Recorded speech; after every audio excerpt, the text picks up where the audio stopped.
మిమ్మల్ని మీరు తెలుసుకోండి వినడానికి చాలా సింపుల్గా అనిపిస్తుంది కదా ఈ మాట. కాని మొత్తం మానవ చరిత్రలో జరిగిన అతి పెద్ద అన్వేషణకు పునాది ఇదే. సరే, ఈరోజు మనం ఈ ప్రయాణంలోకి అడుగుపెడదాం. ఒక్క నిమిషం ఆగి ఆలోచించండి. నిజంగా అసలు మీరెవరు? ఈ ప్రశ్న అడగ్గానే మైండ్లోకి ఫస్ట్ వచ్చే ఆన్సర్ ఏంటి? మీ పేరా, లేకపోతే మీ జాబా, లేదా మీ ఆలోచనలా? ఈరోజు మనం ఈ పైన కనిపించే ఐడెంటిటీస్ కాకుండా ఇంకాస్త లోతుగా చూద్దాం. చూడండి, సాధారణంగా ఏమవుతుంది, మనల్ని మనం మన పేరుతోనో, మన శరీరంతోనో, మన చేసే ఉద్యోగంతోనో లేదా మన థాట్స్తోనో ఐడెంటిఫై చేసుకుంటాం. కాని ఒక్కసారి ఆలోచిద్దాం, పేరు మారొచ్చు కదా. మన శరీరం అది ఎప్పుడూ మారుతూనే ఉంటుంది. మరి జాబ్ అదైతే అస్సలు శాశ్వతం కాదు. మరి ఇవన్నీ ఇలా మారిపోతుంటే వీటిని మన అసలైన పర్మనెంట్ ఐడెంటిటీ అని ఎలా అంటాం? కాబట్టి మనం ఇంకాస్త లోతుగా వెళ్లాలేమో కదా. అయితే ఈ వెతుకులాట ఏమీ కొత్తదిగాదు. వేల ఏళ్లుగా మనుషుల్ని వేధిస్తున్న ప్రశ్న ఇది. ఈ జర్నీని ఇంకా బాగా అర్థం చేసుకోవడానికి మనం ఒక పాత కథలోకి వెళ్దాం. ఈ కథలో జ్ఞానం కోసం తప్పించే ఒక కొడుకు, అతనికి దారి చూపించే ఒక తండ్రి ఉంటారు. ఆ కొడుకు మనసులో ఒక బేసిక్ క్వశ్చన్ మొదలవుతుంది. అదేంటంటే, ఈ జీవులన్నీ ఎక్కడ్నించొస్తున్నాయి, చనిపోయాక మళ్ళీ ఎక్కడికి వెళ్తున్నాయి, అసలిదంతా ఎందుకు? చూడ్డానికిది సింపుల్ క్యూరియాసిటీలా అనిపించొచ్చు, కాని కాదు. ఇది మన ఎగ్జిస్టెన్స్ మూలాల గురించి మొదలైన ఒక లోతైన అన్వేషణకు ఆరంభమన్మాట. ఈ జర్నీలో మనకి మొదట్లో దొరికే సమాధానాలుంటాయి కదా, అవన్నీ ఒక పేకమేడలాంటివి. ఒకదానిమీద ఒకటి కడతాం, కాని ఫౌండేషన్ చాలా వీక్గా ఉంటుంది. ఒక్కో ప్రశ్నకు ఆన్సర్ దొరుకుతున్న కొద్దీ మన పాత నమ్మకాలు, మన పాత అవగాహనలు సరిపోవట్లేదని అర్థమవుతుంది. అప్పుడు మళ్లీ కొత్త సత్యం కోసం వెతకడం మొదలుపెడతాం. ఆ కొడుకు ప్రయాణం ముఖ్యంగా 3 స్టేజెస్లో సాగుతుంది. ఫస్ట్ అతను ప్రపంచాన్ని కేవలం ఒక ఫిజికల్ మ్యాటర్గా చూస్తాడు. దీన్నే ఆత్మ పదార్థం అనుకుందాం. తరువాత ఆ మ్యాటర్ని కదిలిస్తున్న లైఫ్ ఫోర్స్ని, అంటే ప్రాణశక్తిని గమనిస్తాడు. ఇది ఆత్మశక్తి. ఇక ఫైనల్గా ఆ శక్తిని డైరెక్ట్ చేసే, కంట్రోల్ చేసే ఆలోచనను, అంటే మైండ్ని గుర్తిస్తాడు. ఇదే ఆత్మ మనస్సు. చూసారా, ప్రతి అడుగు ఒక లాజికల్ స్టెప్ ఫార్వర్డ్. అయితే సరిగ్గా ఇక్కడే వాళ్ళ నాన్న ఒక చాలా ఇంపార్టెంట్ వార్నింగ్ ఇస్తాడు. ఆయనేమంటాడంటే, కొత్తదేదో కనుక్కోగానే పాతదాన్ని పక్కన పడేసే అలవాటున్నంతకాలం నువ్వు మూర్ఖుడిగానే ఉండిపోతావు. అంటే ఆయన చెప్పేదేంటంటే, నిజమైన జ్ఞానమంటే పాతదాన్ని వదిలేయడం కాదు, కొత్తగా తెలుసుకున్న దానిలో పాతదాన్ని కూడా కలుపుకొని ముందుకు వెళ్లడం. దీన్నే మనం ప్రిన్సిపల్ ఆఫ్ ఇంక్లూజన్ లేదా చేర్పు సూత్రం అని పిలవచ్చు. ఇది అర్థం కావడానికి ఒక సింపుల్ ఎగ్జాంపుల్ చూద్దాం. ఈ కుక్క ఉంది కదా, ఇది నల్లదా, తెల్లదా? రెండూ కాదు కదా. ఇది నలుపు మరియు తెలుపు మచ్చలున్న కుక్క. సత్యం కూడా అచ్చమిలాగే ఉంటుంది. ఒకటి కరెక్ట్, ఇంకోటి తప్పు అని వదిలేయడం కాదు. అన్నిటినీ కలిపి ఒక కంప్లీట్ పిక్చర్ చూడగలగడం అన్నమాట.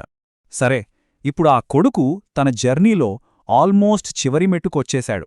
కానీ అసలైన ప్రమాదం ఇక్కడే పొంచి ఉంది.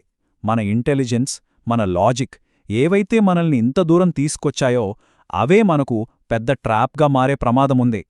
ఆ కొడుకు తన గురించి ఆలోచించడం మొదలుపెడతాడు. నా గుండె ఎలా కొట్టుకుంటోంది, నా శ్వాస ఎలా ఆడుతోంది, వీటి నడిపిస్తోంది నా పర్సనల్ ఇంటెలిజెన్స్ అయితే కాడు కదా. అప్పుడతనికొకటి రియలైజ్ అవుతుంది.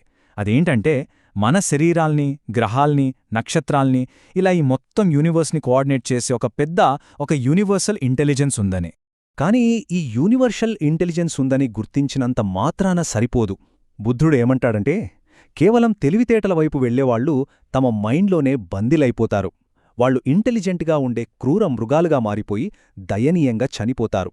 ఎందుకంటే కంపాషన్ అంటే కరుణ, ప్రేమ ఇవి లేని ఇంటెలిజెన్స్ కేవలం ఒక కోల్డ్, లైఫ్లెస్ టూల్ లాంటిది.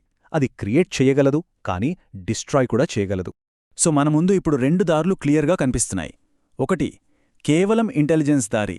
ఇది అహంకారంతో, వేరుగా ఉండాలనే ఫీలింగ్తో నిండిపోయిన ఒక సెల్ఫ్ మేడ్ జైలు లాంటిది. ఇక రెండోది, కరుణతో కలిసిన ఇంటెలిజెన్స్ దారి. ఇది మనల్ని మన అహం నుంచి బయటపడేసి ఆ యూనివర్సల్ కాన్షియస్నెస్తో ఒక్కటిగా కలిపే మార్గం. మరి చాయిస్ మన చేతుల్లోనే ఉంది. రైట్? ఇప్పుడు మనం ఈ కథలో క్లైమాక్స్కి, ఆ కొడుకు జర్నీ డెస్టినేషన్కి వచ్చేశాం. అతను నేను ఎవరు అన్న ప్రశ్నను దాటిపోయి ఇప్పుడు ఫైనల్ క్వశ్చన్కి ఆన్సర్ వెదుకుతున్నాడు.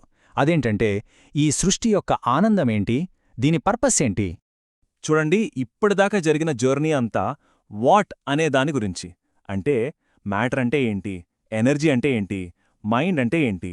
కాని ఇప్పుడు ఆ కొడుకు final and most deepest question అడుగుతున్నాడు. అసలు ఈ క్రియేషన్ అంతా ఎందుకు? దీని పర్పస్ ఏంటి? అప్పుడు వాళ్ళ నాన్న ఒక మంచి క్లూ ఇస్తాడు.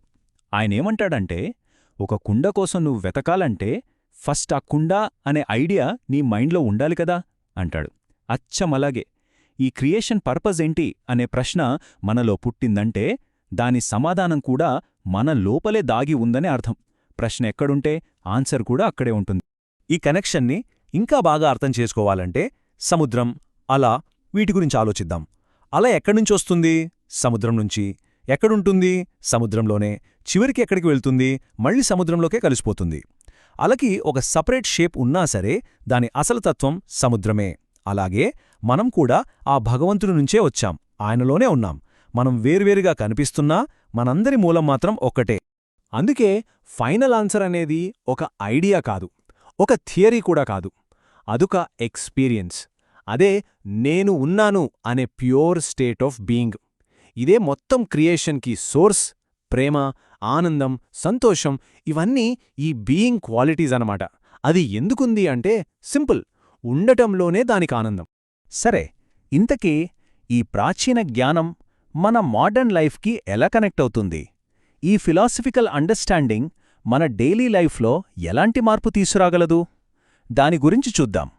ఇక్కడ మనకు 2 రకాల పర్స్పెక్టివ్స్ ఉన్నాయి.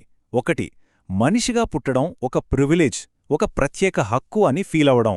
నేనే గొప్ప అనే ఈ ఈగో చివరికి ప్రకృతిని నాశనం చేయడానికి, పవర్ని మిస్యూజ్ చేయడానికే దారితీస్తుంది. ఇక రెండో పర్స్పెక్టివ్, ఈ జీవితాన్ని ఒక గొప్ప ఆపర్చునిటీగా చూడటం. ఈ యూనివర్సల్ కాన్షియస్నెస్ని అర్థం చేసుకోవడానికి, దాన్ని ఎక్స్పీరియన్స్ చేయడానికి మనకు దొరికిన ఒక అవకాశమిది. ఇలా ఆలోచిద్దాం. మనలో ప్రతి ఒక్కరికి ఒక అద్భుతమైన మెషీన్ ఇచ్చారు. ఆ మెషీనే మన శరీరం, మనసు, మన సెన్సెస్.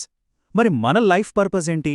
సింపుల్, ఈ మెషీన్ని సరిగ్గా, స్కిల్ఫుల్గా, కంపాషన్తో ఎలా వాడాలో నేర్చుకోవడమే. కాబట్టి ఒకటి గుర్తుంచుకోండి, మనిషిగా పుట్టడమనేది ఒక ప్రివిలేజ్ కాదు, అదొక అద్భుతమైన ఆపర్చునిటీ. మరి ఈ అవకాశాన్ని దేనికోసం ఉపయోగించబోతున్నారు? ఈ అంతర్గత ప్రయాణంలో ఏం కనుగొంటారు?